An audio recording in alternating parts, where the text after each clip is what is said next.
Good morning, Sahar and okay, Sahar joining from two IDs. All right. So I hope I'm audible and you can see the presentation as well. Okay, so if you can see the presentation, then we are starting right away. Okay, in the last class, those of you who were present for the previous session, we have completed quite a bit on workforce planning. We looked into a lot of aspects with regard to what is human resource planning or workforce planning. How is it important to an organization? Why is it important to plan? Right, and the entire process of workforce planning has been dealt with. Going forward, we also understood what are the various recruitment processes that organizations can entail. We looked at the recruitment yield pyramid. We also looked at, how can you forecast the demand and supply of human resources in the market? What are the quantitative and qualitative techniques that are used for the same? And going forward, we also went ahead to discuss a lot on the selection process that organizations can undertake, which can range from maybe right from conducting a performance test or just a sample testing of their knowledge to right up to maybe assessment centers. Sometimes you have selection interviews and you have group discussions and all of that. And we looked at that. We also looked at some alternative staffing methods besides the traditional recruitment staffing methodology. Nowadays, there are lots of other alternatives also, like you have temporary workers, you have got gig working, you've got freelancers, you have contract workers, you have what do you say, remote working, you have telecommuting, you also have offshoring and all of that. So plenty of alternatives have come about to the traditional method of staffing and selection. Okay, going forward from there, we also understood what is the organization's intention when they conduct a selection process and how do they do it with rigor, right? So besides again the traditional methods of just conducting an interview or having an assessment center or just giving them a simulation exercise, there's lots more they undertake today. Okay, so we looked at those aspects. We also understood how important it is to maybe make what do you call an advertisement copy, right? Both for recruitment as well as for selection processes. How can you make an effective advertisement? So, right from the designing of that advertisement, and what do you need to keep in mind based on which is the mode that you are going to be using for your, advertisement. Is it going to be on mass or mass media like the newspaper or the magazine, or is it going to be on any mass broadcast media like the television or the radio, or are we going in for more selective mediums like the social media platforms or just through blogs and so on and so forth, right? And how it is important to tweak and tailor make your advertisement based on the platform or based on the medium that you are choosing to publish that advertisement. Okay. Besides that, we also looked at what is an offer letter and an appointment letter, and we tried to, compare and contrast the two. We understood how both of them are formal documents and they have their own place of importance in this process of selection and recruitment. We understood some samples and templates that can be used for the recruitment and, for the offer letter as well as for the appointment letter. And we went on to understand what criteria is normally used, what is asked for in the appointment letter and the offer letter. How are you supposed to respond to both of them, and what of them sort of assures you of the job, and you can move forward with that. So today we are moving forward from appointment and offer letters, which we have understood in detail. We are taking the class forward, and during this session we are hoping that you'll understand more about job sites and the process that will be used to upload your CVs on job sites, because having understood that.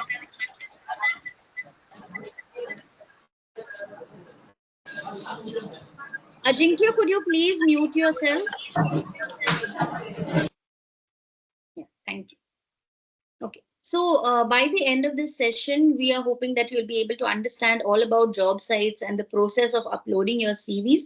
Because once the organization has laid out their advertisement or made their publication of maybe a manpower requirement, maybe of the fact that they have vacancies and they're looking to recruit people, then obviously your next step would be to go and find out what were, or search for job vacancies and then to apply accordingly. So if you are browsing an online platform and you see a requirement, a call for something where your skill set seems to be a perfect match, then you would want to sort of progress on that path and maybe start with uploading your CV. So we're going to be understanding a little more about that. You'd be able to obtain an in-depth understanding of the social and professional networking media.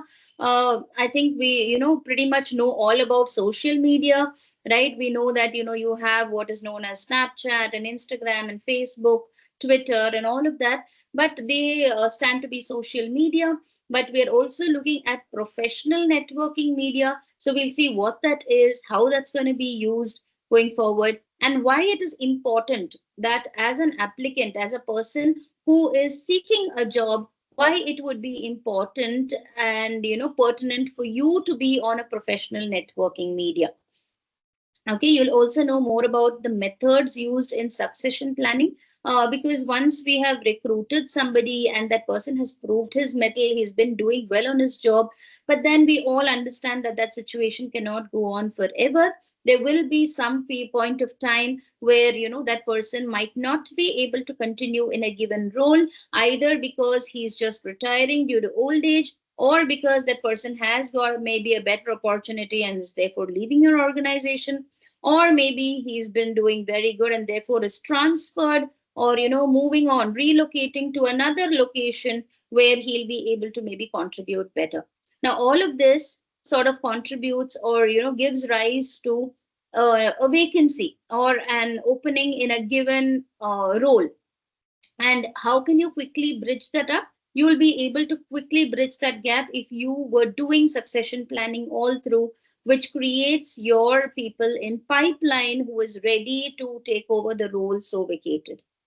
Okay, so identify how assessment and development centers work. So yes, you're going to get to know this a little more, and then you're going to be gaining an insight into the preparation of IDPs or individual development plans. Okay, let's hope we'll be able to cover all of this today. So yes, job sites, right? So what are job sites and how are they important to us, right? So as a job seeker, it's a very important, task to know which are the job sites prevalent in your zone. Okay, while there might be a lot of job sites in place, some of them might not have the geographical spread that you're looking at, or some of them might be extremely popular in the territory or geography of your residence or where you're seeking a job. So it's important that you go and look at that particular site and then apply accordingly.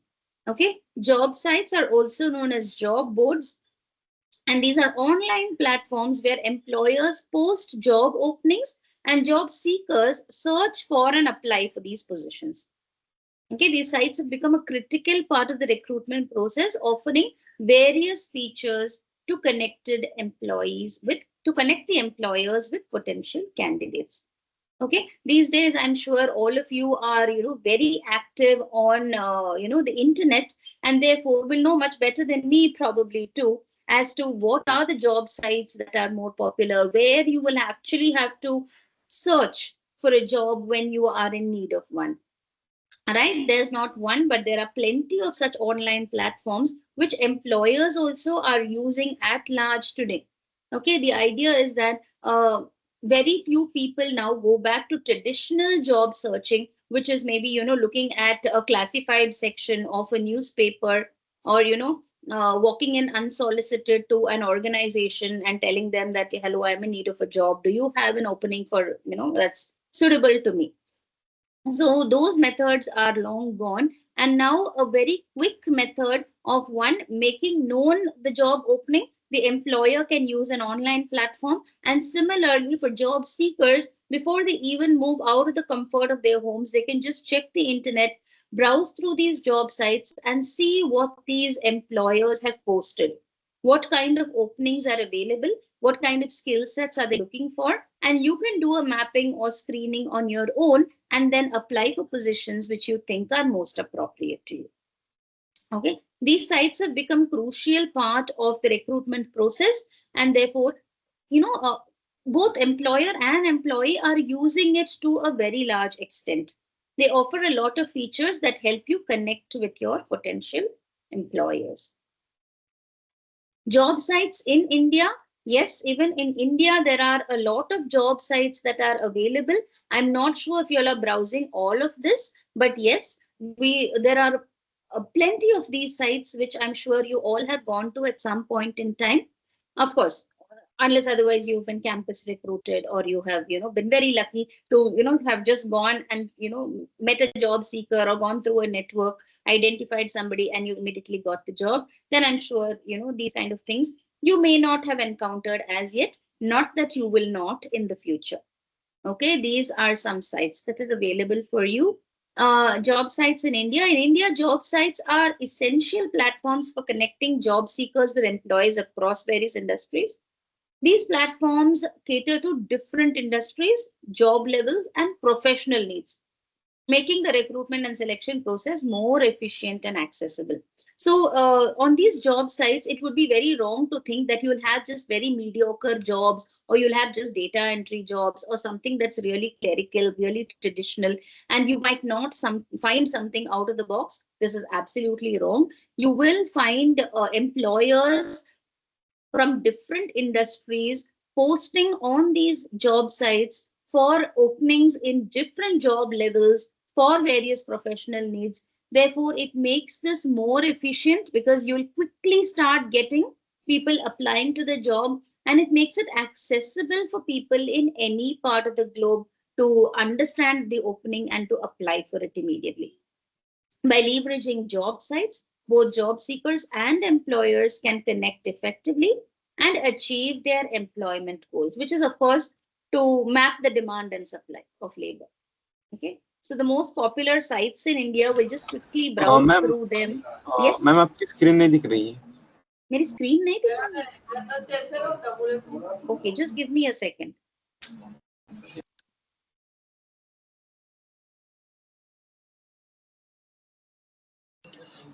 Yes ma'am दिख रही है अभी. दिख रही है? Yes yes. Oh, okay. अभी? Ajinkya, is it visible now? Yes ma'am visible. Okay, ठीक है, thank you. Okay, so the most popular job sites in India, we will quickly browse through them before we can get into the nitty-gritty of what do you have to do on a job site, how do you upload your resume and all of that. So I'm sure all of you must have heard about Naukri.com. This is one of the most, I would say, oldest of the job sites in India. It has been in existence ever since job posting started on, the internet. So Naukri.com is a very, very popular website used for job postings. One of the oldest and most widely used job portals of India. It offers job listings across multiple sectors and industries.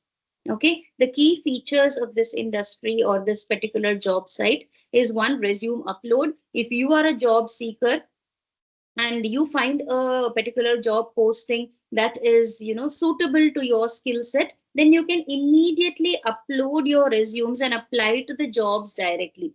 You don't have to go through anybody, or it's not a long lengthy process to go through. You can quickly upload your resumes and assume that, okay, I have applied for the job. Okay, job alerts are another thing that you should, that Naukri.com offers for you. Customized job alerts based on user profiles. So based on what your profile is, are you a job seeker? Are you a job poster? Are you, an intermediary or a recruitment agency? Accordingly, you are given customized alerts based on when a job posting happens. Okay. Company reviews. Yes, user-generated reviews and ratings of companies are available as to how much they rate this site or how they, these companies are reviewed. Okay, so even for you, if you're looking for a job, then you can always get company reviews here. And if you're happy with the company culture, the company's establishment, the company's working, and all of that, then probably you can go ahead and apply to the company. Okay, so ratings of companies are also given here. Recruiter services, yes, the tools for recruiters, that is for the companies or for the employer who is, posting the job. Naukri.com offers them various tools such as to search resumes, to post jobs, and to manage the applications. Okay, what we understand by managing job applications and searching, screening resumes, we will be understanding in a very short while from now. Indeed, India, I'm sure this is also one of the sites you must have at least heard about, if not used. Again, a very popular site. It is used in various, global job searches as well. Okay, so it's not completely an Indian, it's Indeed India, which means, of course, it has an Indian branch which is working here. The global search engine is Indeed, and it aggregates job listing from various websites and company career pages. Okay, and job board. So its job is to basically aggregate wherever it finds a job opening, it brings it into Indeed and it portrays for you. If you are browsing from India, then obviously you will be getting access to Indeed India, and you can use it to check jobs of a particular industry or a particular sector and of a particular job level, maybe. So almost everything is posted in here. Resume upload is also very easy over here. Job seekers can upload their resumes for employers to find. Job alerts, again, customized email alerts are given for new job postings. So if you have registered with Indeed India and given this is the skill set, this is the industry I'm looking for, then accordingly, when there is an opening or there is a job posting which matches that criteria, then immediately you're going to get an email alert saying that, okay, there's something that's landed up on our job site. So please come and look at it. Looks like something that will map your requirement. Company reviews and ratings are also given here based on the user's feedback. Okay, and salary information. Okay, tools to compare the salaries across different companies and locations are also available in Indeed India. So I'm sure, since one of the primary or priority areas that you will be looking for when you are applying for a job is not just the skill set and whether you're going to like the job, but it's a lot to do with the salary and the payments also. Therefore, Indeed India has this very good feature where it allows you to compare the salaries across different similar kind of companies in the same industry and locations. So you can see whether you're going for a good opportunity or not. Shine.com also has come up in a big way now. It's a prominent job portal in India. It offers job listings, career advice also, and professional networking opportunities. So Shine.com also sort of gives you these email alerts as and when there is a requirement, or a job posting that will map your requirements. So you can keep looking into that. Sometimes very good opportunities are posted by them. It allows you to upload your resumes and apply for the jobs. You will get customized job notifications based on your preference. Career advice is one thing that they are offering, which I think the previous two sites was not offering. It gives you articles and resources on resume writing and interview tips, career development. So you feel that there's a lot more value for money here. If you're going to subscribe to or be a part of Shine.com, if you're going to be a registered user, then it will ensure that if you are a job seeker, there might be various fronts on which you're struggling. It's not that you just don't have a job and that's your only struggle. Sometimes maybe your struggle is even much before applying to the job, which is you don't know whether your resume is actually looking good enough, and whether the job poster, that is the company, will actually read your resume through. So right from giving you workshops on how to write your resume to tips on how you attend an interview, what should be your body language and confidence, what kind of answers to give for certain kind of questions, and of course career development. All this advice also provided by Shine.com. Okay, they do give recruiter tools, which means for the companies which are seeking to post on this, they also give them enough tools for advanced tools rather for searching for the right kind of candidates. Monster India, again, monster.com, I'm sure is something that all of you have heard, and it provides listing across industries and locations. Job seekers here also can apply to them and, sort of get their resumes directly to the company. Company or career resources, articles and tools for career development, job search tips, etc., are given by monster.com as well. Customized job alerts are made available based on your preferences if you're a job seeker, and employer branding. Okay, employer branding means monster.com sort of gives those kind of tools to employers to enhance their visibility, okay, to enhance their brand, and so that they will get the top or the best talent to be attracted towards them. So they will give you that kind of customization, they'll give you that kind of aura around you, that you will be able to attract the best talent in the industry. Times Jobs is one more. Okay, it's a job portal by the Times Group. Okay, it offers job listings across different sectors and locations in India. So again, it allows you to upload your resumes and apply to the jobs.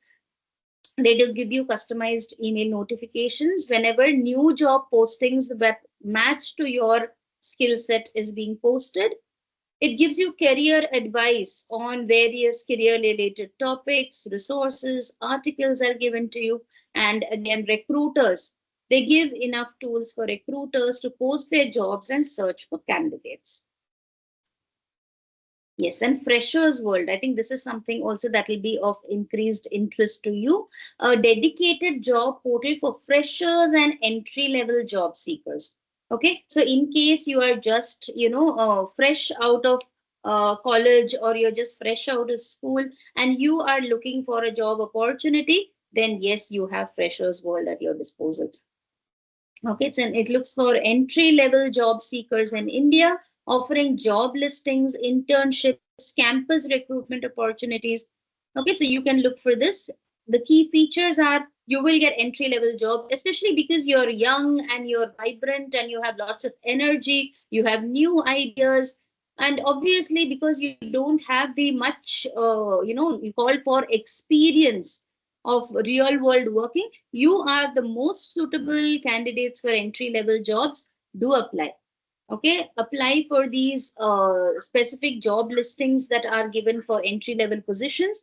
And trust me, as you put in your effort, as you're able to shine through in your work, as you're able to deliver over and beyond what the company requirement is, then very soon you will be moving from entry level to the topmost position also in the company. Okay, it allows job seekers to upload their resumes directly and apply. And customized job notifications are given to you based on your profile, and it gives you exam preparation.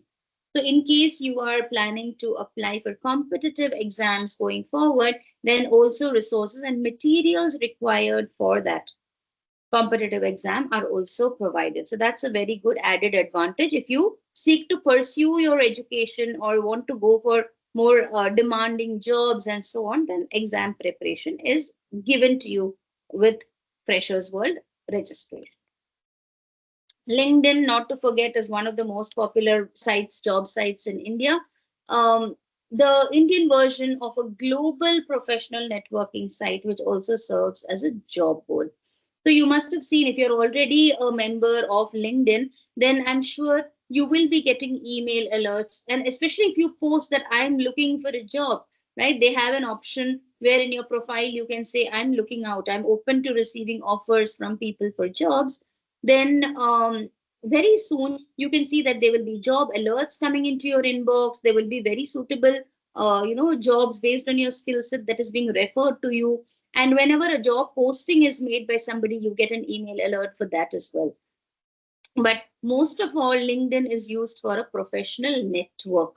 So once you join as a member over here, unlike the other job sites, because which are purely job sites in nature, you basically just join there so that as and when some employer from some corner of the world is going to come forth and put a job posting up on that particular job board, then maybe you get an email alert, or maybe you are informed about it, and you can go ahead and apply to that job. But the added advantage of being a member at LinkedIn India will be that you can network with like-minded people or with a similar interest group, where you can create your own network consisting of maybe your alumni, and people, large industrialists in your sector, or you can start looking at founders and co-founders of successful startups in your area. Look for them and start trying to connect with them.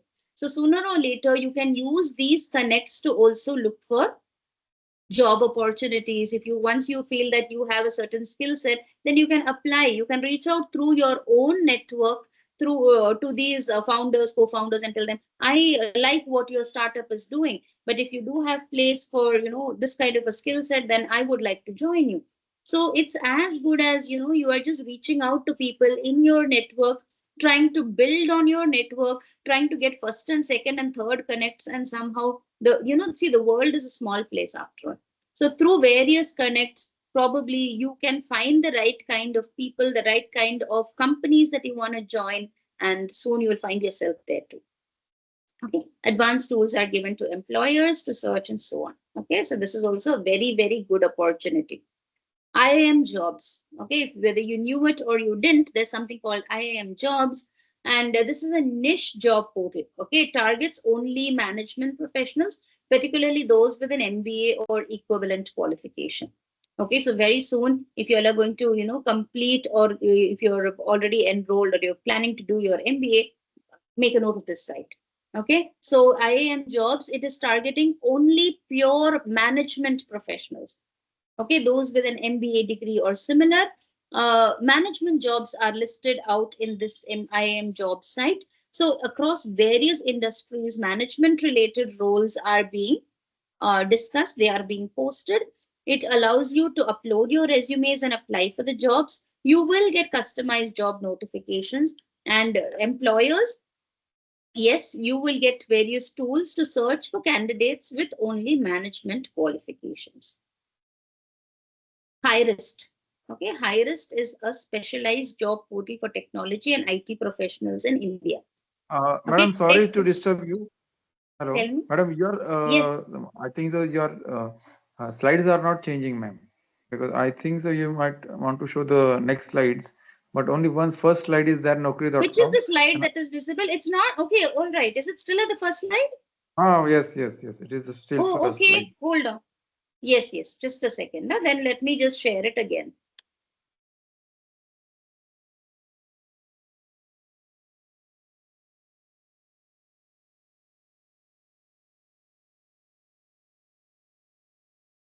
Can you just show you the other slides also, because other slides 1 to 8 was not visible to us. Yes, yes. I will. I will. You just give me a second.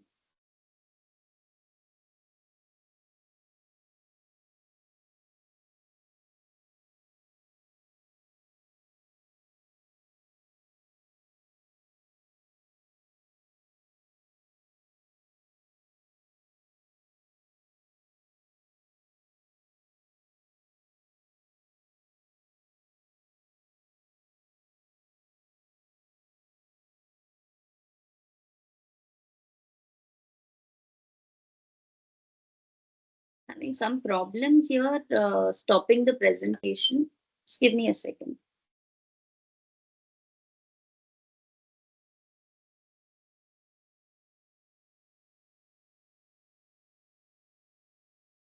Ajinkya, my system Yes, is ma'am. just, yeah, there is some problem. It is just, I think my buttons are not working. I think it's just hanging. Can you give me a ma'am second? Can I just leave the meeting and join again? Okay okay ma'am no problem एक बार आप leave करो और Thank फिर you. Rejoin करो Yeah.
Ajinkya, are my slides visible? Yes, ma'am. Visible slides. Which slide is visible right now? Most popular job. Okay, okay, perfect. So you're able to see all the previous slides now. Okay. I've scrolled back to the first slide. Can you see that? No, ma'am. No, ma'am. First slide is workforce planning. वो दिख नहीं रहा है ma'am अभी slide. अभी दिख रहा है क्या आपको? No, ma'am. एक बार आपका सेशन page refresh. ऑब्जेक्टिव्स दिख रहा है? नो नो मीन्स नहीं दिख रहा है अभी वो. एक बार साइड की इधर क्लिक करके देखो मैम. कहाँ पर? पेज के ऊपर क्लिक करो. पेज के ऊपर ही क्लिक किया है. या तो रिफ्रेश करके देखो एक बार आपका पेज. पावर पॉइंट को? हाँ, ऊपर से रिफ्रेश करो. ऊपर से. But it's a power point presentation ना, उसको कहाँ से रिफ्रेश करना होता है? नहीं, आपके डेस्कटॉप की स्क्रीन के इधर जो सबसे ऊपर एरो दिख रहा है ना, उधर से रिफ्रेश कर दो आपका पेज. पावर पॉइंट का नहीं, स्क्रीन का आपका ऊपर. स्क्रीन क्या? Okay, then let me minimise everything.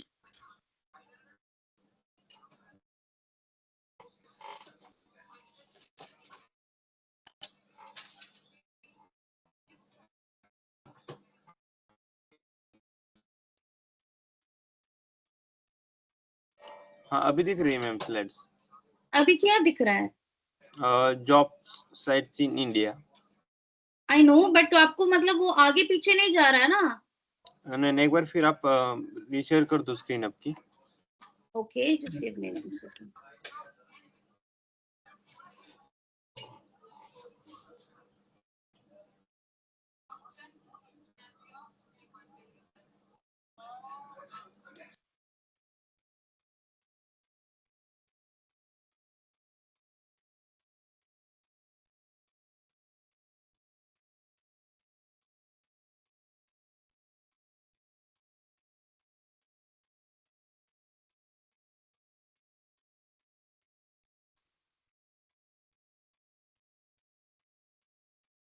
अभी आपको क्या दिख रहा है? सेशन ऑब्जेक्टिव्स दिख रहा है? हाँ, दिख रहा है अभी.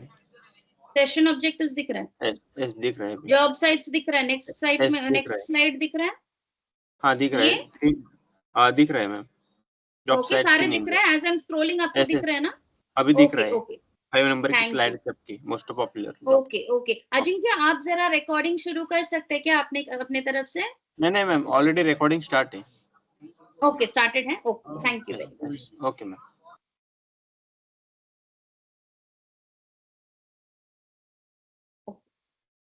तो आप मुझे बताइएगा, हाँ, कभी भी अगर नहीं दिख रहा है तो please let me know. Yes ma'am. Okay. So I think you all wanted to see right from the first slide, क्योंकि आपको दिख नहीं रहा था. ये मैंने explain किया था. This I had explained to you about the job sites, right? Where I told you that, you know, there are plenty of online platforms where people are posting for their jobs and job seekers are using to apply for their positions as well. In India, there are various sites which you have access to in case you're looking for a job in India. Then please feel free to apply to any of the sites that we will be discussing going forward. But they are very, very efficient, accessible sites, and they are rather quick in their recruitment selection process as well. Okay. With regard to the recruitment sites in India, the popular ones are Naukri.com, where I told you that, you know, it's one of the oldest and most widely used job portals in India. It gives you company reviews, it gives you customized job alerts, and it also allows you to upload your resumes directly. As far as the company is concerned, the company is also given a lot of advanced tools for managing job applications and to manage resumes that you will be posting. Indeed India is a part of the Indeed group, or Indeed, which is a global company, but Indian branch is available, which is known as Indeed India, and it has job postings from various industries from different parts of the globe. You can upload your resumes directly here, and customized email alerts will come to you. Shine.com similarly is also an important or a very, very rising job portal in India. You can use them not just for job listings and offerings, but also for career advice. Okay, and this is what sets Shine.com apart from other companies, because they will give you tips on resume writing, they will give you tips on how to attend a selection interview, and so on and so forth. Similarly, there's Monster.com. Monster.com will also give you facilities to upload your resumes directly to the company. It will give you tools for career development, which will allow you to search for the right kind of jobs. So it'll give you tips on that. And of course, job alerts when you get something that matches your skills. It focuses a lot on employer branding too. Okay, in such a way that if a company is posting a particular opening, then they will get the best kind of candidates to apply to them. So that kind of a branding and exposure is given to the company. Times Jobs, I told you, is part of the Times Group, and it's only working in India, and it works to give you important career advice, of course, besides just allowing you to upload your resumes or get customized job alerts. Freshers World is basically for freshers, people who are not having any experience on the job field, but yes, they are maybe just fresh out of the education industry, and therefore they are just budding with talent, and they have plenty of knowledge with them. They are highly energetic, they have newfound ideas, and therefore there are a lot of companies who are willing to give you not just jobs, but sometimes even internship opportunities if you're looking for one. So please apply at Freshers World if you're looking for any of this. Ma'am आपकी LinkedIn screen India. नहीं दिख रहा है, means PPT नहीं दिख रहा है अभी। वापस हाँ अभी नहीं दिख रहा है फिर। कौन से स्लाइड से गया? नहीं दिख ही नहीं रहा है अभी कोई। अच्छा, पीपीटी ही नहीं दिख रहा है, शेयर स्क्रीन ही नहीं हो रहा है। नहीं दिख रहा है, खाली पहला वाला जो फर्स्ट naukri.com है ना, वही दिख रहा है खाली, इसके आगे का सेकंड साइड दिखा ही नहीं। सेकंड आपने जो किया रहेगा। हाँ अभी इसमें दिख अभी रहा है दिख क्या? रहा है। हाँ ऐसे अभी अभी चेंज हो दिख रहा रहा है। हाँ अभी फ्रेशर हाँ दिख वर्ल्ड पे रहा आ है। गए। ओके, तो फिर मैं पावर पॉइंट मोड पे नहीं डालूं क्या, इसी में रखूं? हाँ चलेगा मैम, नो हाँ प्रॉब्लम। पावर पॉइंट मोड पे डाली ही मत मैम, आप यही चेंज करती रहिए। हाँ ठीक है, फिर कोई ओके दिक्कत नहीं। Thank you. Okay okay. So basically this is how LinkedIn works. It allows you to even create a professional or a global network whereby you are able to not just apply for jobs, but you're also able to create your own network of connects, and then their connects also become your connects, and that way you will be able to establish a community out there of like-minded people, or similar interest groups, people from the same industry. So you're able to discuss nuances in your industry, you're able to reach out to them in case you are in need of a job, and so on and so forth. iimjobs also, I told you, is a niche job portal which is only targeting to look for management professionals. Okay, those who are having MBA or equivalent degrees are sought after, because they are not looking for engineers, they are not looking for any other kind of qualifications. So if you have an MBA or an equivalent, then please remember to register on iimjobs.com, because it is looking for only candidates with management qualifications. Hirist is another one. It's a specialized job portal for technology and IT professionals in India. So just like you have iimjobs, which is only looking for management professionals, likewise here you have Hirist, which is looking for only technology and IT specialists. Okay, so if you have the technological knowledge, the know-how and the do-how of this particular industry, then yes, I think you have something to apply for over here. Okay. Upwork India. Upwork India is also one of the rising freelancing platforms. So it's widely used in India for remote and gig work opportunities. Okay, it's got freelancing opportunities. If you remember, this was one of the alternative staffing opportunities that we looked at, listing for freelance and remote work across various categories. See, sometimes you might be a person who doesn't want to be tied up in a 9 to 5 job, and you are looking for various opportunities from different people.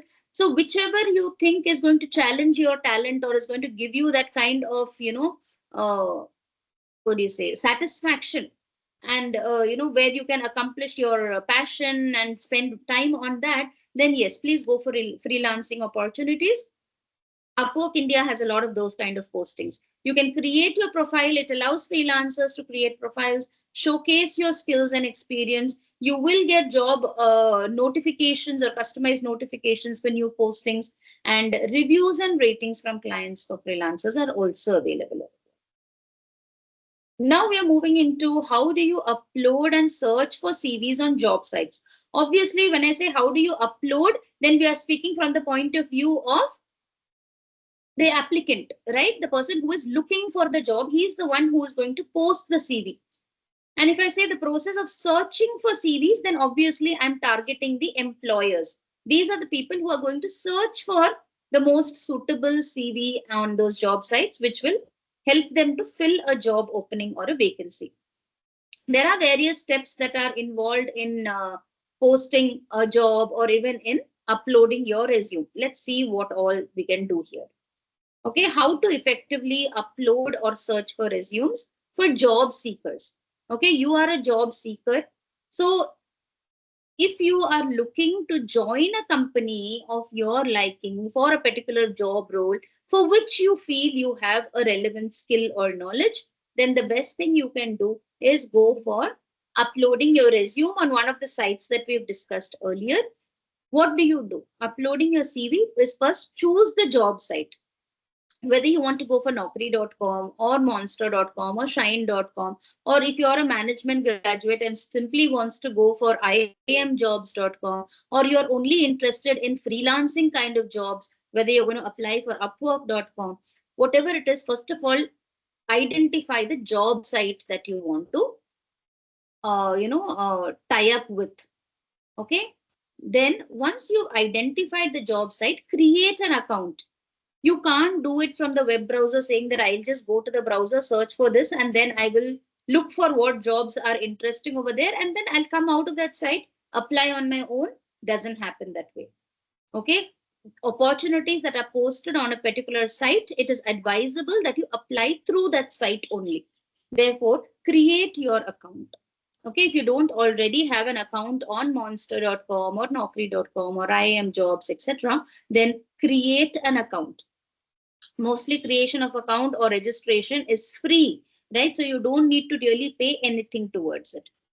Okay, once you have created your account, you'll get your login, password, and credentials that are required to the account. Either you give your own and the company accepts that, or they will, once you have created the account, you will be assigned a password with the option to change the password to your liking at a later time. Okay, in any case, once the account is created, your next important task is to complete your profile. Mostly, all of these job sites that we have spoken about earlier have a template of their own. Okay, they have a template for soliciting your information. So maybe there will be one section on, maybe all your personal background. Okay, means your name, your full name, then maybe your permanent address and present address, maybe your contact details, your email address, and all of that. Okay, including maybe your hobbies or your marital status or whatever else they want to know about you. Okay, then maybe they will take you to the next section which asks you about your educational background. So there you will be feeding in details, maybe right from your class 10 up to whatever is your latest qualifications, all your educational background, along with what was your percentage, or if there is a provision to upload your certificates, then so be it. Okay, so you do that. Then they will take you to another section which is probably for your experience and so on and so forth. So here you will mention how many different companies you've earlier worked with, for what duration you've been with each of these companies, what was your role specific to those companies, so on and so forth. So that will be an option. Then upload your CV. Okay, most of them will ask you to upload your CV. If not, from the various details that you filled up in your profile itself, they can sort of create or self build a CV of yours. Okay, if not, they will give you a provision where you can upload your CV. So if you feel that, okay, I have made a very comprehensive CV of my own, let me upload that, please do that. Add keywords. Okay, this is not in your CV, Okay, add keywords. This is on the website, on the job site. Okay, once you've completed your profile and uploaded your CV, you have to add keywords. Now, what should be these keywords? These keywords could either relate to your skill, or it could relate to your experience, or it could relate to what kind of a job are you looking for. Got it? So, for example, if you are looking for, or let's say you are a person who is very skilled at .NET technologies. So you're going to give a keyword over there after you complete everything, .NET, okay? Expertise in .NET. So what happens whenever job postings for .NET comes, immediately you're going to get an alert because you have a skill set in that, right? Or similarly, let's say you are giving one keyword as remote working. So you know that you don't want to go on a 9 to 5 job on the office premises and do it. You're always looking for a remote opportunity. So if you are looking for a remote opportunity, then might as well you be informed only about remote working opportunities. Why would you want your inbox to be flooded with email notifications or alerts about all jobs which require you to work on site, right? So add a keyword, remote working. Okay, again, if you are not interested in a full-time job, then please give a keyword, freelancing. So what happens is only when you get remote working or freelancing opportunities for the .NET technology, then you will get an alert. Got it? So that sort of builds up the or narrows down the search. Okay. Next, set your job preferences. Okay. Give what all kinds of jobs you're open to. Okay, say I can work as a developer, I can work as a software programmer, I can work as a coding expert, I can work as a team manager, I can work as this, that. So what all job preferences you have, mention all of that. Okay, again, there might be some people who are willing to work in, multiple roles also. There might be people who will say, okay, I've uploaded my resume. I'm willing to work as a, let's say, uh, in senior management roles of established companies. And at the same time, I'm also willing to work as mentor for startups. So what happens? You are giving your job preference. So whichever one is posting, say, let's say a startup is looking for a mentor, then immediately you'll get a notification. Or let's say some big company, like let's say IBM or some other big company is posting a requirement for senior management position, then also you'll get an alert. Set what all preferences you have for the job. Privacy settings. Okay, privacy settings mostly relate to who can see your information and who can't. Okay, the idea is though you are posting a particular resume, there might be, certain, what do you say, inhibitions that you have, and you don't want your resume to reach everybody across the world. Okay, you feel that if there is a fit opportunity, then I will reach out to them one on one and share my resume. But I don't want this information to be available to public at large. So in which cases you can have privacy settings. In fact, all of you must be using these privacy settings even on your social media accounts, and where you don't allow any random person to come and have a look at your entire data. Maybe you have only your home page or the landing page available, and then you'll say you have to request me, right? If I know you, then I will share or give you an access to the rest of my data. Otherwise, it's not your lookout. I'm not going to share any of my personal data with you, which is fair enough. So you can give a personal or a privacy setting out there. Once that is done, then you can submit your CV and you can save it. Okay, submit means currently there is an opportunity, there is an opening for which you have seen that, okay, there is a requirement and you are uploading your CV. So you submit that CV. So that CV of yours goes directly to that company which has made the job posting. It has reached them. So it's like you've submitted your resume. Now they will shortlist, screen it and whatever. And when you save it, what happens? Your resume gets saved on the job site. So for example, if you were using IIM jobs or if you were using shine.com, then your resume, the way you made it now, right, with your details and job preferences and keywords and all of that, gets saved on their platform. So the next time when they want to send you job alerts or they want to send you any kind of, notifications, then they know what is it that you're looking for. So they will not send you anything that you have not given a job preference for or anything that is not in your keyword. They will not try to suggest that for you. Okay, so uploading your CV, basically these are the steps you need to undertake for that. You can also use it for searching for jobs. Okay, you can use websites also to look for jobs. You can use job search tools. Okay, for example, you can go directly on company websites, or you can go to just do a Google search for this kind of job I'm looking for. So it will throw out search results from various sites. So you just search for the job. Once you know that a certain company has a requirement for your kind of skill, then maybe you're not going to go through the site. You just want to reach out to the companies, right? So you save that job search. I say, okay, I found a job search like this in so and so company. Save it for your future reference, or have it in your inbox, whatever. Then look for what is the email ID that is given in that particular, what do you say, job posting. Maybe they'll say, those of you who find yourself suitable for this particular profile, please drop in an email to so and so company at this address. So please save that job search, take that email address or have that phone number with you, and contact the company. Okay, apply for the job directly. So just send your resume to the email ID given in that job site.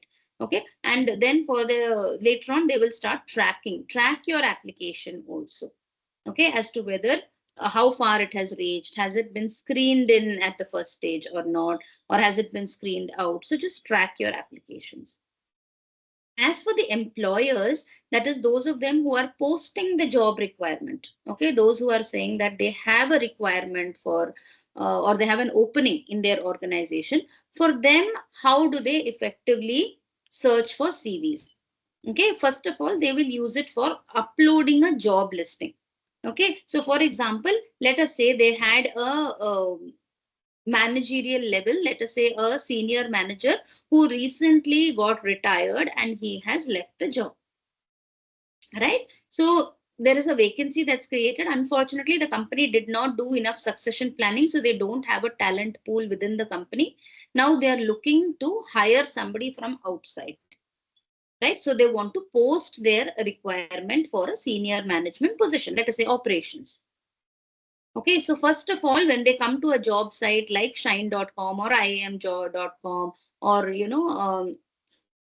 any such job site, the first thing they'll have to do is create their employer account. Okay, create their account. Not that they have to make it known to the public what their employer account is, but create an employer account and complete the company profile. So, for example, if you are IBM, okay, you can say employer account in the name of IBM, and then IBM Technologies. You are going to say IBM Technologies India. So I'm looking for Indian profile. I'm looking for a senior management role. I'm located in so and so place, etc., etc. Complete the job profile. Okay, then comes posting the job. So here is where you're going to mention that I'm looking out for a well experienced and extremely what do you say, talented or experienced person for senior management operations, senior manager operations. Post your job requirement, set the application preferences. Okay, since you are the one who's posting the job, you can set your application preferences. So you will say, don't screen in anybody with less than 10 years of experience. Don't screen in anybody who does not have communication skill mentioned. Don't screen in anybody who doesn't have 15, or what do you say, who doesn't have an MBA or doesn't have an engineering degree. So what happens? You are setting your application preferences. So automatically, those of them who don't satisfy this criteria will not even come into your pool of applications, right? They are going to be rejected outright at the site level itself. Okay, then promote that job listing. Okay, have enough advertisements, maybe on your job, on your website, on your company website, you can say, yes, we're looking for senior manager. For more details, please visit shine.com. Or for more details, visit this link, which has a link to your job posting on shine.com.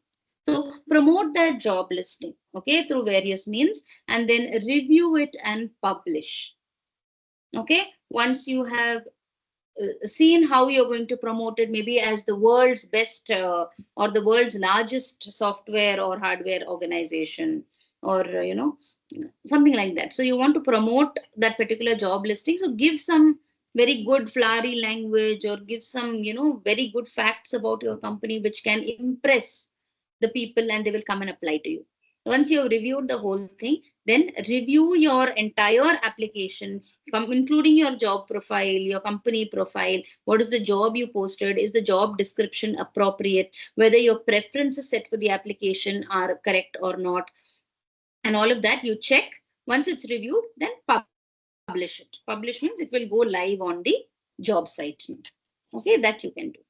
And you have to also use the site for searching for CVs. Okay, now that you have made a job posting, it is very likely that people are going to start applying to that job. All those who feel that they are experienced enough, or they have the criteria that it takes to be a good senior manager operations in your company, they might start applying. Right. So when you, maybe after a couple of days, after 3 or 4 days, when you come and check this particular job site, you open your account, there will be, let us say, hundreds of applications that are waiting for you. Right. People have applied in hundreds. Okay, now obviously you'll have to search for the best people, right? You cannot keep entertaining all these 100, 200, 300 people, call them all for interviews. It does not make sense. So first thing you'll do is access the CV database, okay, and check for who all have applied. Okay, so obviously it will give you an overall count of the total number of applicants for that particular job. From that, create a CV database. So don't discard all the applications. Create a database and store all these applications there. Then you apply your advanced search filters. So now you're going to apply your filter saying that 15 years of experience plus management degree plus this plus that. Apply that. Okay, then whatever is filtered from there, maybe from those 300, maybe only 40 applications are fulfilling the criteria of your advanced search. Whatever search results you have, save that. Right, save only those search results and tell that, okay, this is what I have obtained, this is what is satisfying my criteria. Once your searches have been saved, now start looking into the detailed CVs that have been uploaded by the people against these searches. So these 40 people, who have fulfilled your criteria, start looking at their CVs. Okay, see as to which one is more impressive than the other, which one is better than the other. Okay, and like that, once you've shortlisted, let us say some 5 candidates, 10 candidates, then contact them and ask them to come to your organization, maybe for further procedures. Okay, so contact those candidates, and then based on you contacting some of them, when you contact them only, will say, I'm sorry, I already got another job, or I'm sorry, I'm not interested. So in those kind of circumstances, obviously, you start shortlisting. Shortlist only those candidates who have agreed to come. Okay, not others. Okay, now coming to use of social and professional networking. Okay, now, as I told you earlier, we are all quite conversant with the use of social networking platforms, but professional networking is another game altogether. How do we use these media effectively for our HR purposes, for workforce planning? That's what we need to understand. Social and professional networking media have become integral tools in modern recruitment, job searching, and career development. Okay, so if you are a professional who is looking for a job, then please ensure that your presence is felt on social and professional networking media. Okay, they can be a very good tool used by modern recruiters. Okay, these platforms offer various features that benefit both the job seeker and the employer. Okay, before I get into this, let's take a quick 2-minute break. Okay, and come back.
Okay, so let's continue from where we stopped. Hope you're all back.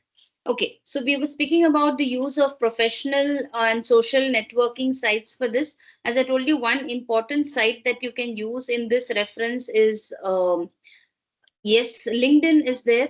Okay, so for job seekers, obviously you have to create your profile, you have to network, go ahead and conduct the job search, look for skill endorsements and recommendations, and for content creation. Okay, so first of all, if you are a person who is still looking out for a job, you're a job seeker, then I would say that one of the best professional networking sites for you is LinkedIn.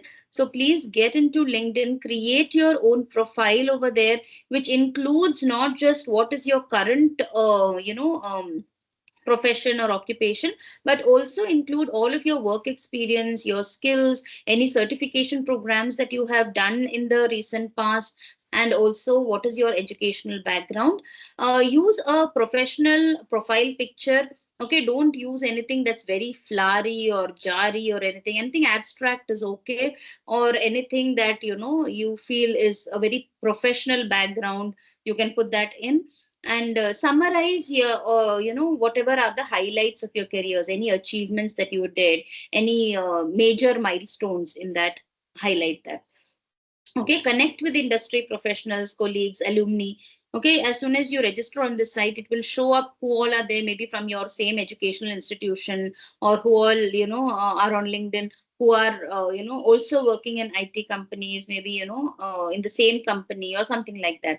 So that way you can start connecting with them and build your network. Okay, join LinkedIn groups related to your industry, and participate in the discussions, okay, that are happening in the network. That will also set a good image about yourself.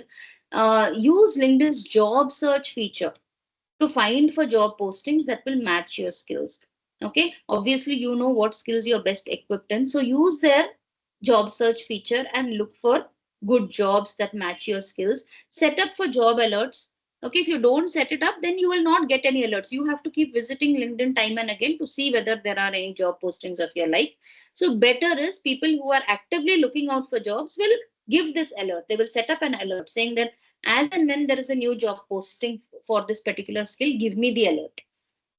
Okay, and use easy apply feature. So in the easy apply feature, what will happen is as soon as you see a job posting, then by just clicking on easy apply option, directly your application for that job is posted through LinkedIn. Okay, what is also important is that you ask for skill endorsements. Request your earlier reporting managers, or ask your earlier company heads or your colleagues or people similar to that to validate your skills. Now that you've mentioned that you have communication skill, or you have skill in coding, or you have skill in tally, and so on and so forth, please ensure that you have people validating those skills. Okay, endorse the skills of your connections to strengthen the professional relationship. So you endorse other skills if you know, right? And likewise, okay, content creation, share industry related articles, write posts, and publish long term content. Facebook is another thing that you can use as a job seeker. Okay, professional groups, you can look for professional groups even within Facebook. So join Facebook groups relating to your profession. Okay, so there are groups, there are subgroups that are created which might be related to your profession. Join them. Okay, these groups often share job postings, career advice, networking opportunities, and participate actively in them. Okay, this will show yourself as a very active personality and as a person who is, very professional in their approach, and people will start thinking about you when it comes to openings. Okay, company pages. So follow company pages and stay updated. So even companies have their own Facebook page, so follow them, right? And keep abreast with what is happening in those companies. Engage with content posted by companies you are interested in. Okay, this will also increase their visibility. Job boards, use Facebook's job board to search for job postings. Okay, companies often post their job openings directly on Facebook pages, so please keep looking out for that as well. Yes, Twitter is one more thing that you can use. Okay, Twitter, industry news, Twitter is now called X, so I should be using this term. Okay, job seekers and companies alike are also using X for job postings as well as for uploading their resumes. So industry news and trends are much up there. Okay, so you can use hashtags like job search, hiring, industry specific hashtags, and this will help you to obtain the right kind of job postings and also to get the right kind of career advice should you need it. Okay, start networking with people, engage in tweets from professionals in your industrial liking. Okay, retweet, reply to their tweets. So what happens? You get associated with those kind of people, with those kind of networks. Okay, do your personal branding also. Share your own insights. Don't always just keep retweeting somebody else's work or just keep replying to somebody. Share your own insights and articles so that you can build a repute as a very active and a person who has their own strong opinion about something. Okay, demonstrate your expertise in that. As far as employers are concerned, people who are looking to hire you, when they use LinkedIn and other things, the first thing they will do is they will post the job, right? They will post it on LinkedIn because they know this is a professional network and it has people from all walks of life, from all kinds of different industry sectors. We have people here. Okay, so once you post a job opening, then it reaches a large pool of potential candidates, and it will try to target the people with the right kind of specific demographics or the right kind of talent and skills. Okay, promote your job posting using LinkedIn's paid advertising options. This will increase your visibility. It will keep showing it on the top of the chart each time, and so on and so forth. Recruiter tools. Okay, LinkedIn Recruiter is can use to search candidates based on specific criteria. So again, it's like an advanced search or a filter option where recruiters can use these advanced tools to get only the right kind of candidates, and the vast majority which are not suitable are screened out automatically. Okay, contact potential candidates directly through InMail to discuss job opportunities. So if you feel that some candidates have, you know, who have applied through the easy apply or any other option are very suitable, then don't even wait to get their contact details and call them up or write any emails. Directly through LinkedIn itself, through the InMail option, you can start approaching them. You can contact them and say, we wish to discuss the future opportunities in the company. Okay, company page. Maintain an active LinkedIn company page. So you have to have a page for your company on LinkedIn, so that if I'm a person, let us say from the technological background, and I'm interested in applying for technological opportunities and I'm hoping to apply in your company, then it will make a lot of sense for me to come and check your LinkedIn page. Okay, so that I can see what is your corporate culture about, what are your achievements, what kind of openings did you have in the recent past, what is the HR strength like, and so on and so.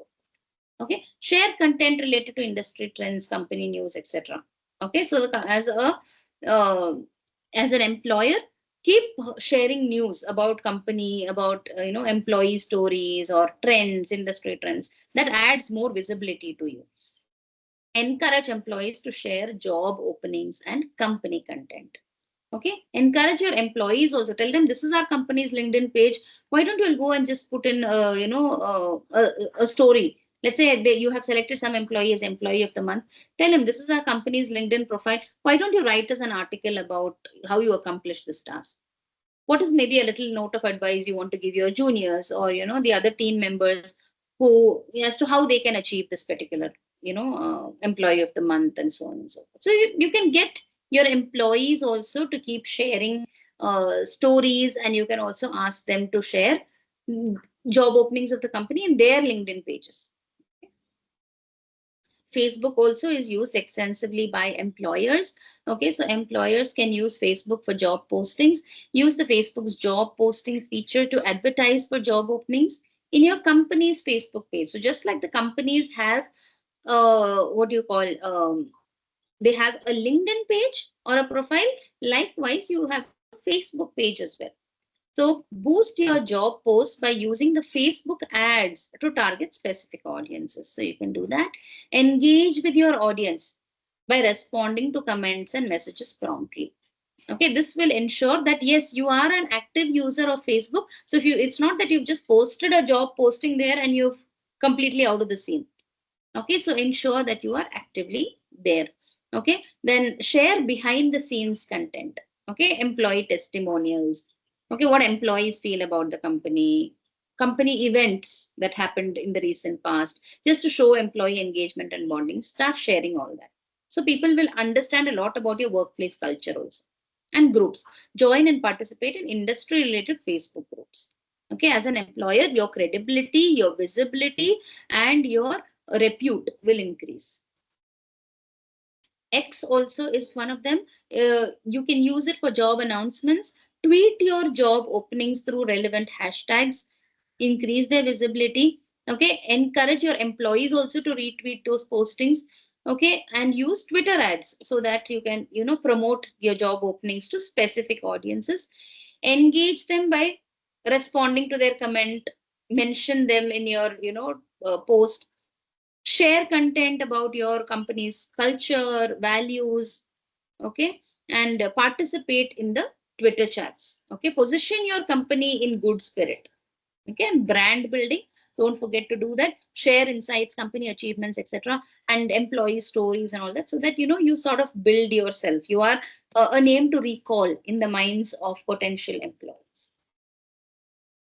Yes. So, social networking platform is a very, very powerful tool that is used for by job seekers and employers.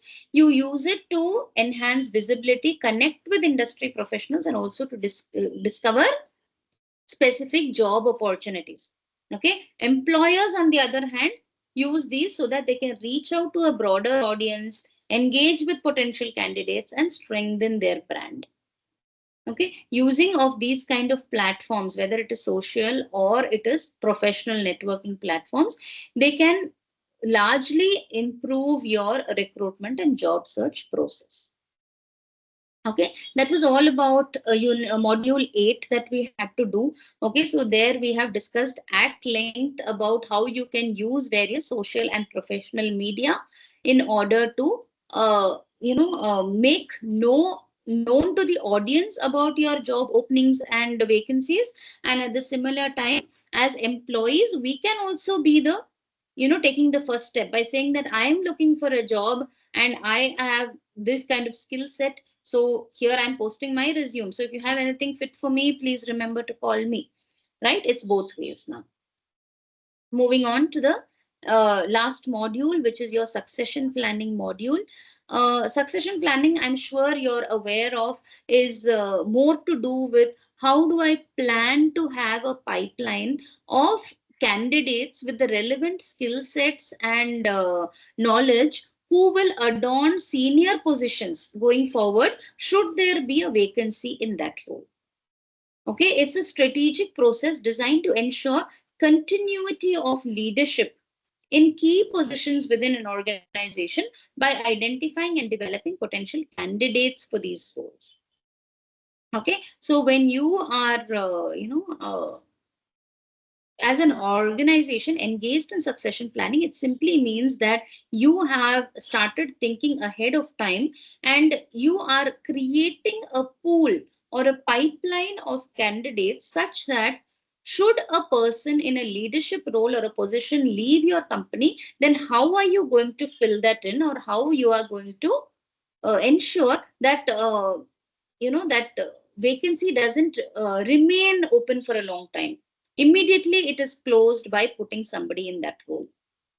Effective succession planning not only prepares the organization for the future, but also enhances employee engagement and retention by providing clear career development pathways.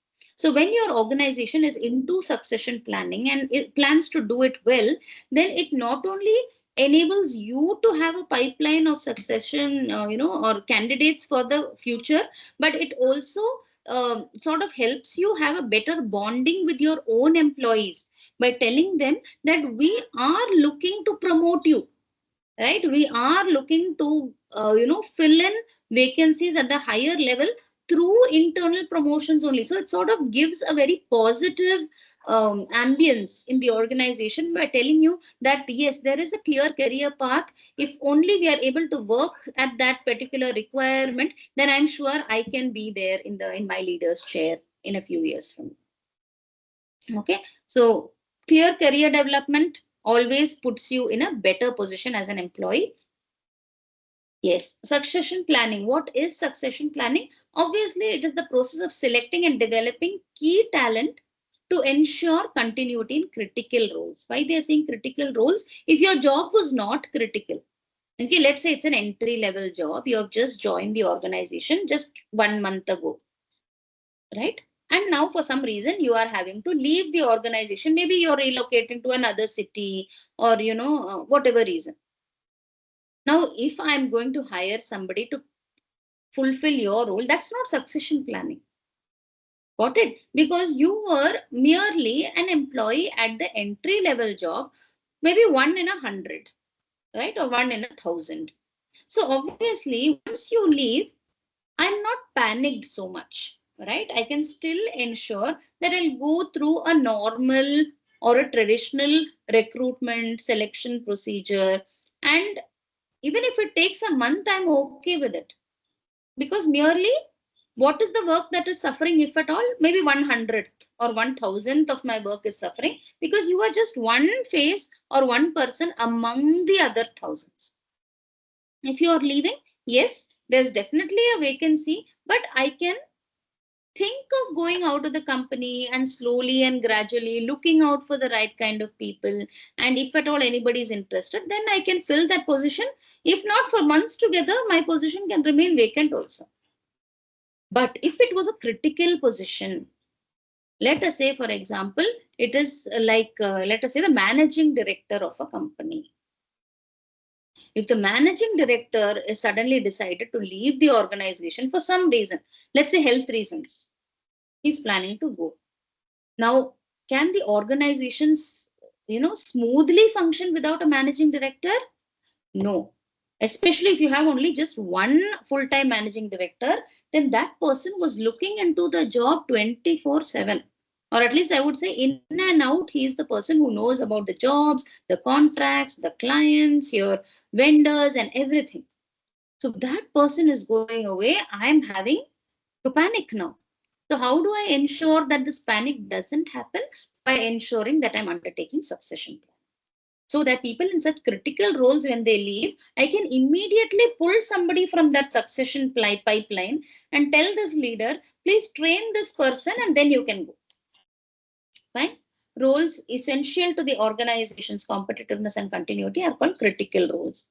Right? Selecting and developing the right or the key talent is important for this. Okay, only the brightest individuals for advancement are going to be, looked upon for senior positions. And of course, having such a succession planning, the ultimate goal will be to prepare the successors seamlessly, okay, to take over these critical roles. So it will ensure that there is no interruption, obstacle, or bottleneck that is created in the process. Succession planning process. Yes, we just sort of discussed some of them a little earlier, but let's go through them in detail. First one is identify the key positions.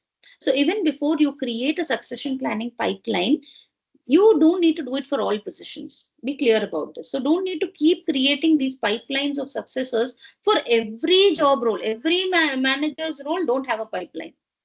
Not necessary. So first thing you do is identify which are the key or the critical positions. Right? So senior management or specialized roles critical to operations. So these are critical roles. So ensure that you are going to have a succession planning pipeline for these roles because they are very, very strategic and important for, for what? For accomplishment of organizational success. Next, define competencies and requirements. Once you've identified which are the key positions or roles, understand what is the job description of these people. What is the key competency required for that particular role? Okay, so when I say job description, it basically has to do with what is the role. So for example, if I'm looking for somebody in the operations, So I will say to look into day-to-day operations, to fix targets for the team, to ensure that the what do you say? To ensure that resources are available to the team to accomplish their daily targets. So this is all your job description. But when it comes to key competencies, I'm talking about what is your skill and talent to do that job, right? Do you have a very influential personality? Do you have very good communication skill? Do you have leadership qualities? Okay, that might be required if I'm looking for somebody in a critical role to replace another. Okay, so define that. Identify your potential successors. So in every team, there will be one or two people who are very good with their current roles and they seem to be for you potential successors. Okay, so somebody who is consistent at his output, always achieving his target if not exceeding, somebody who always goes out of the way to keep abreast with technology, undergoing workshops on his own, doing a lot of certifications on his own initiative, right? So now you know, okay, this is a person that I'm looking for, right? So start creating an internal talent pool with these potential successors. You define the criteria, use past performance reviews also. As an organization, you might be having what is called periodic performance reviews, performance appraisal, what we call in the companies. You might be having performance reviews and appraisals of your employees periodically. So have those records also. See, as per your reviews, who is the best employee in this team? How consistent is his work? How good is he with others? Right? Can he really work as a team? Or is he a person who only works well in isolation? So start looking at those kind of things. Right? And list out the employee's SWOT. Okay, his strengths and weaknesses and everything. So it would be wrong to look at your successors or your potential successors only from their strengths. You have planned to put them into a pool of potential successors, right? But that doesn't mean that we are going to overlook all of their weaknesses, right? Every person is a package. You all have some strengths, some weaknesses. So if I am a person who's creating a potential talent pool, I want to understand your strengths and harness them, while I don't want to be blind to your weaknesses. So let us say, for example, I have found an employee who's excellent in his work. He does brilliantly. He hardly absents himself from work, is thoroughly intrinsically motivated, always delivers on his target, always is undergoing certifications and some kind of learning, lifelong learning is happening. You say this is a brilliant person to go ahead with. Then you'll say, okay, fine.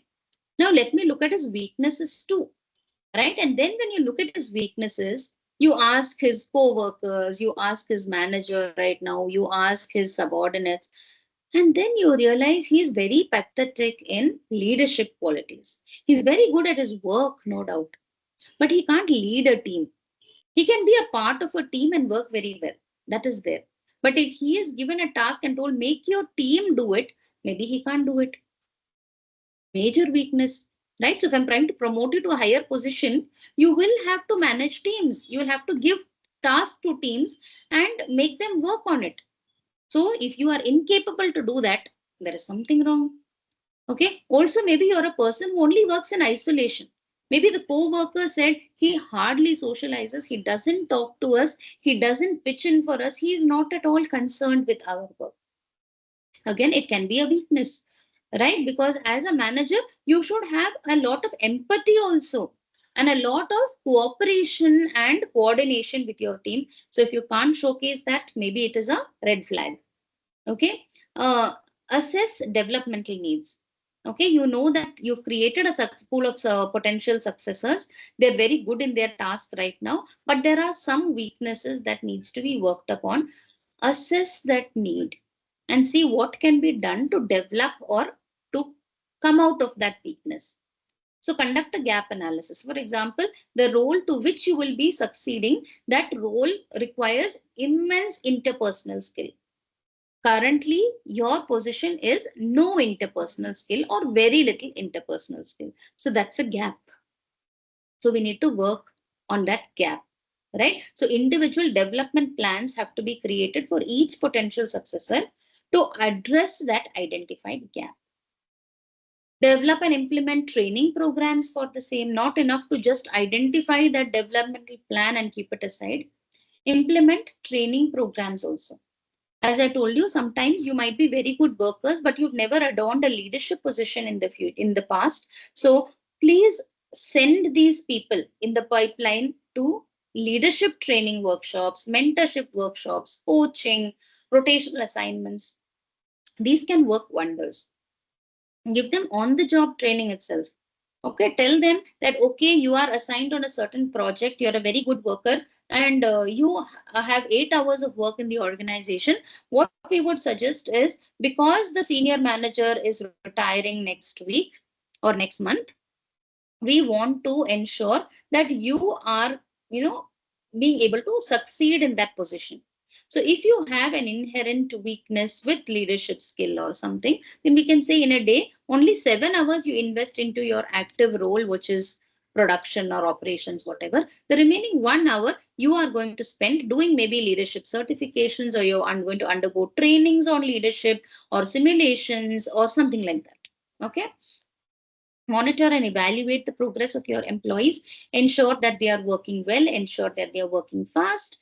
Okay, so keep a regular review of their performance metrics. Okay, not necessary that if you have put them into a potential successor pool and then promoted them to a higher role, they have to be a success. No, not necessarily. So please remember to do a regular tracking of that.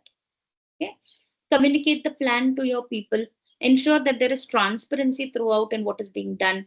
Okay, communicate clearly to your successors also whether they are going or doing as well as what their seniors used to do. What are the areas where they need to particularly focus upon? Engage all the stakeholders in this process. Okay, and then prepare for the transition. Okay, once you have informed everybody about the succession planning process and who has been identified and what will be happening and all of that, communication is also over. Now start preparing for the transition. Start creating detailed transition plans so that there will be smooth handovers from the current leaders to the potential leaders, and the new people will be able to assume their leadership positions or new roles without much difficulty. So that should be there, and contingency plans must also be there. Okay, that should there be an unexpected departure or change in the leadership, then who will be next in line? Evaluate and improve the process. Once you've completed the entire process, reviewed it also, still evaluate it. Gather feedback from the successors. Ask them how it went.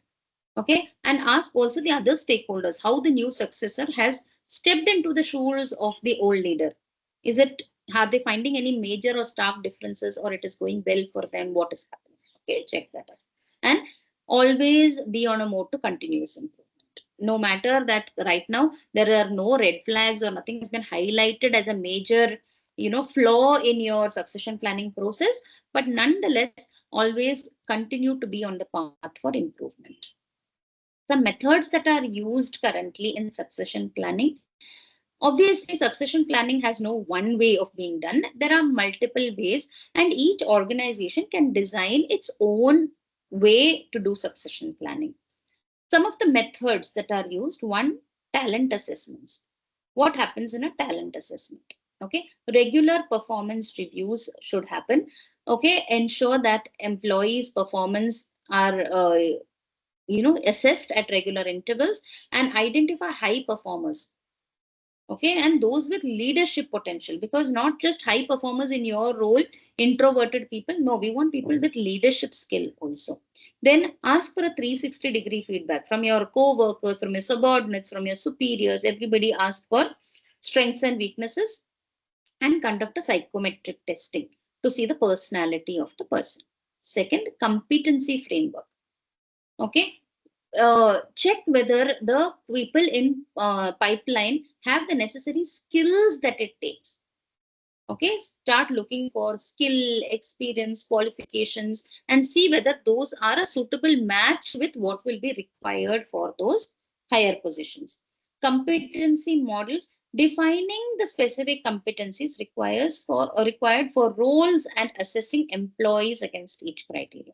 So whatever specific roles you are planning to succeed these people into, define those criteria very well and see whether your employees have all those criteria that you're looking for. Third, undertake development programs. Okay, what development programs? Of course, leadership development program is a must. Okay, have structured programs, not random haphazard programs, but very structured, focused programs have on developing leadership skills. Okay, they should have decision making ability, problem solving skills, strategic thinking, and all of that. So ensure that you are conducting or delivering leadership development programs. Also prepare these people for mentoring and coaching. Okay, so how you can do that? Tie these people up with experienced leaders. So whoever are your successors, ask them to work in close coordination with these experienced leaders and learn from them, right? How to take support, guidance, insights from them. Training and workshops. The companies have to offer targeted training sessions and workshops to build on those specific skills and knowledge. Career pathing. Okay, here is where we talk about IDPs. Okay, or individual development plans. So what happens here is individuals, they have to start, what is it? All those individuals who are identified for succession planning, you should understand that each of them is a different package. Each employee might have a different strength and a different weakness.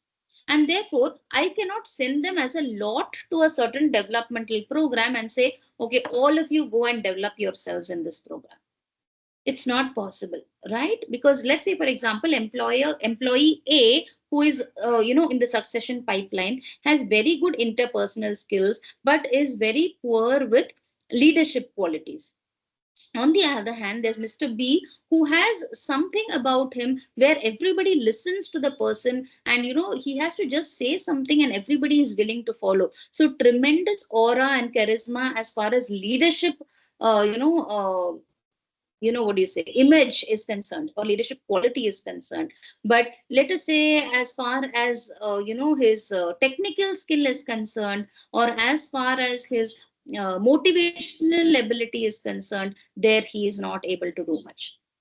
So if I'm going to send both employee A and employee B to the same kind of IDP, then it's going to be a disaster, right? Because maybe they're in that particular development program, they're teaching only about how to develop your strategic thinking and leadership qualities, while the person who already is very good with leadership skills will say, I already have all this in me, I don't know what I'm doing in this program, right? While there might be another employee who might say, yeah, this looks very good, yeah, this program can help me a lot.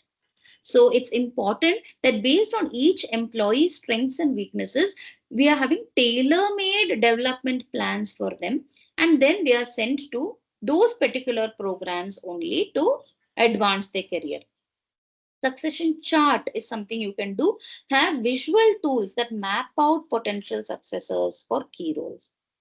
Okay, their readiness and development needs. So have succession charts. So you tell people, have maybe charts displayed at various centers in your organization, or have it in your HR department, which says that if you are currently at this role and you are planning to reach this goal, right, somewhere high up here, then in order to move or climb this ladder from here to here, what skills, what talent, what knowledge, what qualifications are required.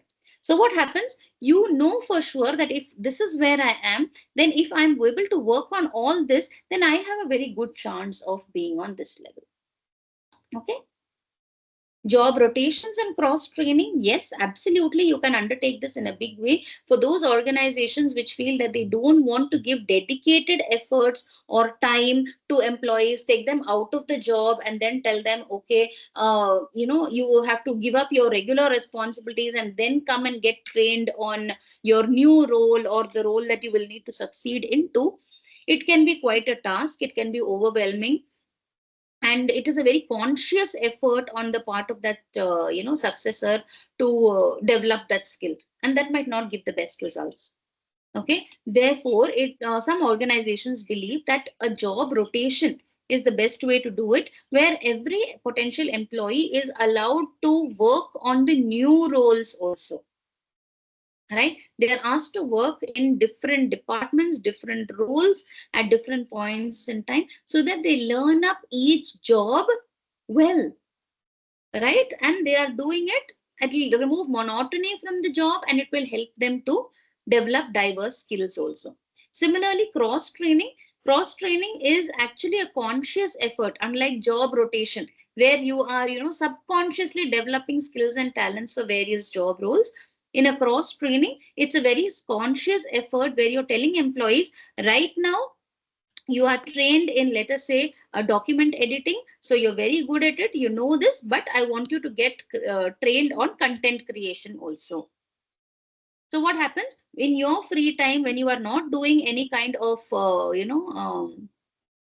do you say, data editing, at that point of time you will come into the content creation department, sit with them, understand how they do it, and you will start working with them. So what happens, you are cross training them in a purposive manner, telling them that in future, if required, then you will have to take over this role also, right?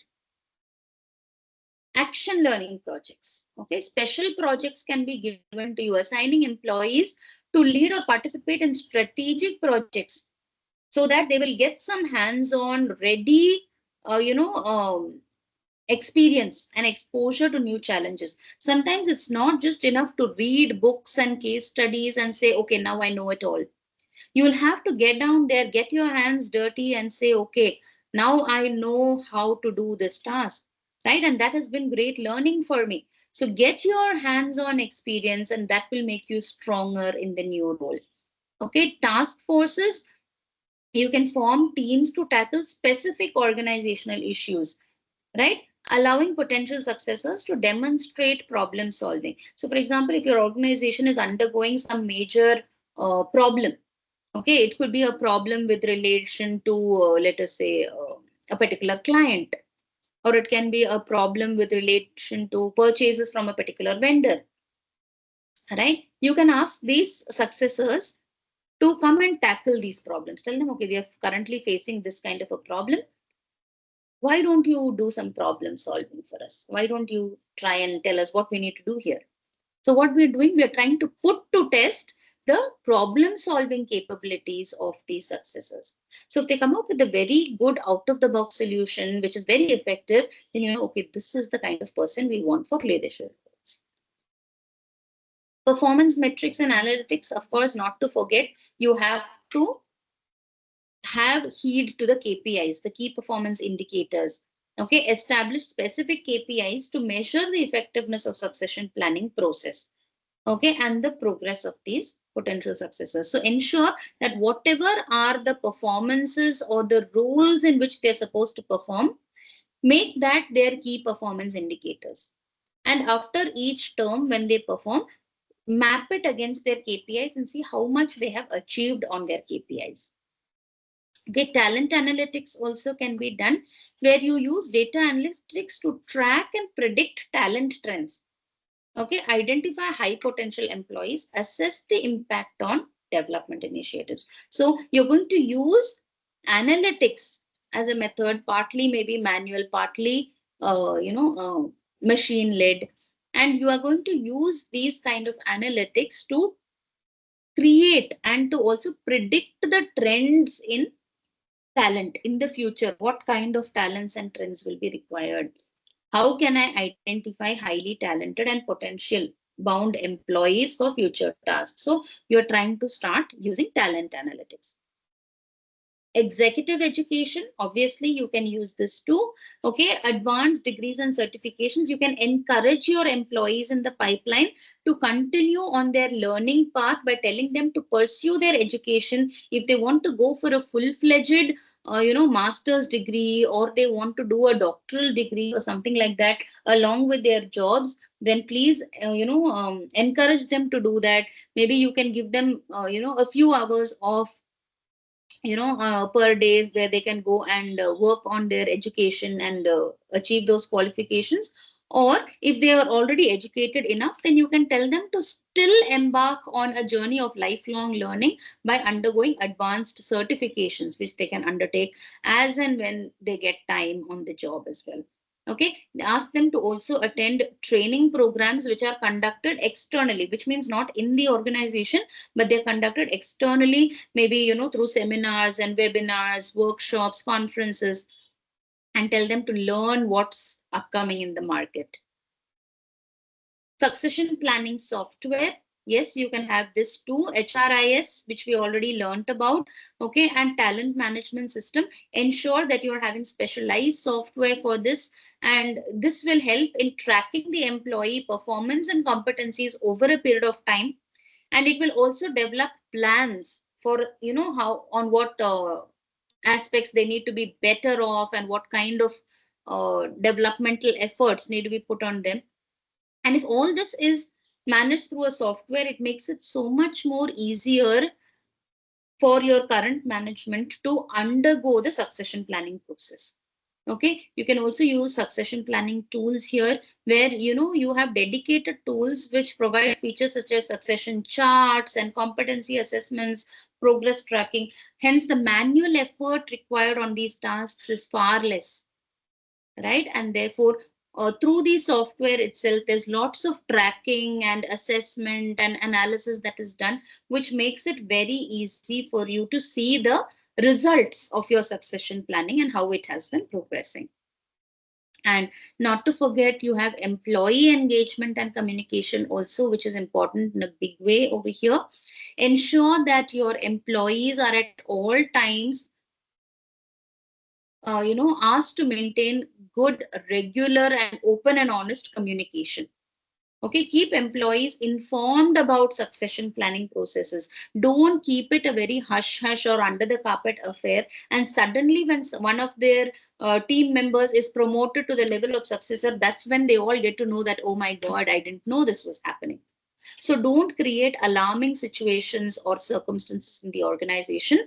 Always keep them informed. They have a right to know, right now they are working with Mr. A. If in the very near future they're going to be working with Mr. B as their boss, they deserve to know it. So when you keep informing people about succession planning processes, each one of them will find an opportunity for themselves in it, saying that yes, if there is a succession planning process in place, I can also be a successor. I think I also have the potential. Let me also work towards it. They will look at it as an opportunity, right? This will ensure that there's more transparency in the organization, greater employee engagement, so on and so forth.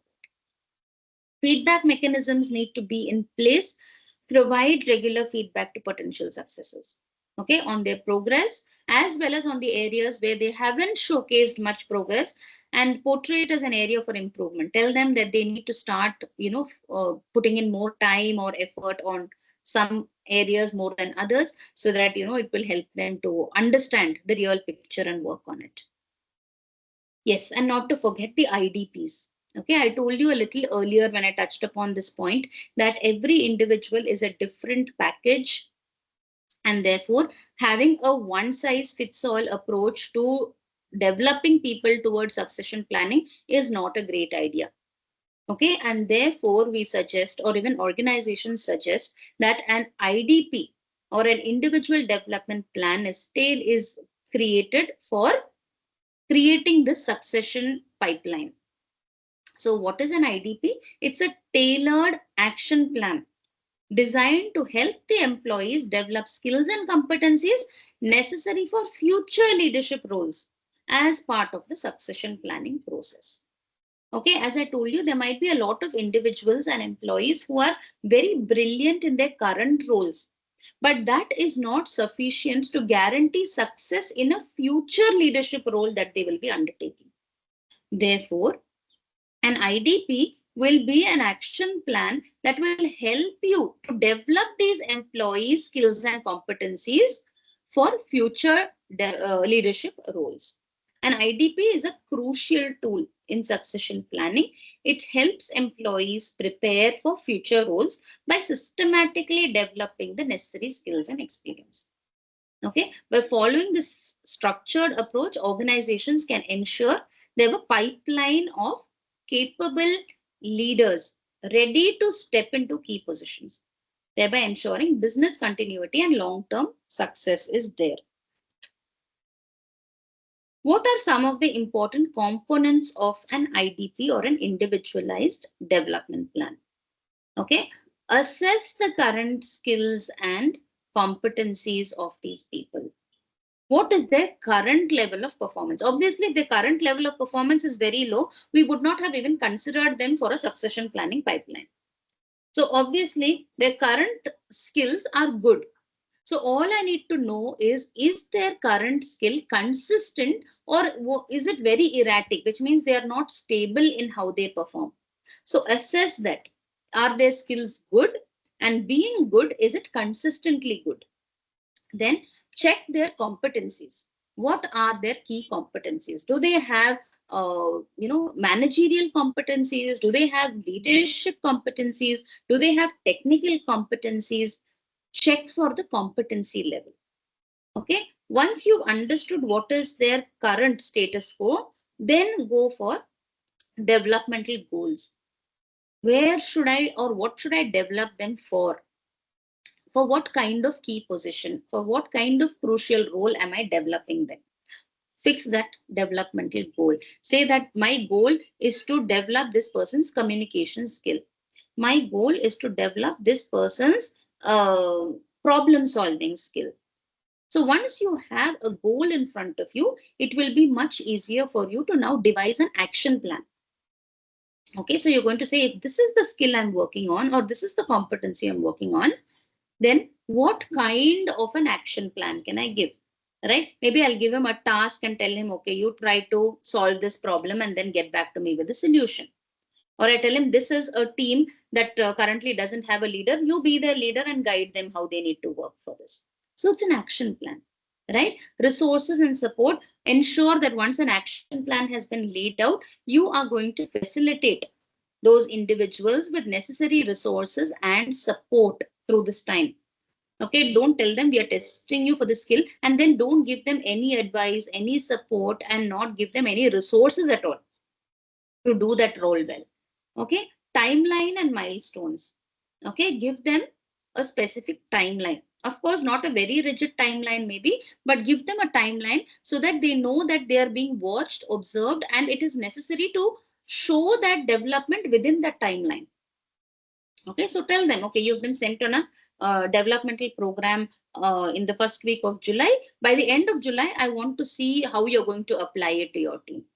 So you're given 3 weeks time, right? So you can use that skill within the next 3 weeks and tell them, okay, this is how my team is now, listening to me better. They are able to confide in me, so on and so forth. Similarly, discuss milestones also. Okay, they'll be very happy. Your individuals who are chosen for succession planning will be very happy when they reach those intermittent milestones. They can see that they're one step closer to the main goal. Okay. Evaluation and feedback. Ensure that you're giving them constant evaluation and timely feedback. Okay, only then will they be able to retract if in case needed, and they will fall back on track and they will start speeding up and performing better. Okay, review, conduct your reviews and update the employees, update your higher ups also about how the succession planning went. Was it successful or not? Okay, steps to create okay, we just spoke about these, right? Creation of skills and competencies, action plan, these 7 steps we have just spoken about. So I'm not going to touch upon them again. Okay, basically it's all about what I just spoke to you about. Yes.